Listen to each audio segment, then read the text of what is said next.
નમસ્કાર દર્શક મિત્રો, ટીવી18 ન્યૂઝમાં આપનું સ્વાગત છે। ટીવી18 ન્યૂઝ ગુજરાતની પળે પળની ખબર ધરાવતી ગુજરાતી ન્યૂઝ ચેનલ છે।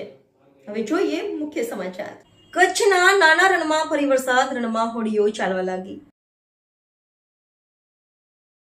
કચ્છના નાના રણમાં છેલ્લા એક અઠવાડિયાથી સતત વરસાદ પડી રહ્યો છે।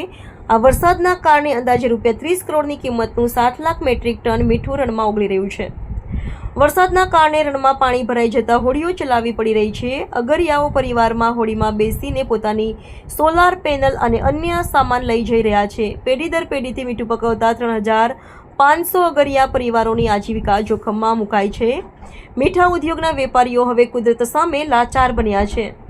હવામાન વિભાગ અને અંબાલાલ પટેલે વધુ વરસાદની આગાહી કરી છે। આ આગાહીના પગલે ઘણા વેપારીઓ પોતાનું મીઠું ખારા ઘોડાથી ધ્રાંગધ્રાના કુડારણમાં ખસેડી રહ્યા છે।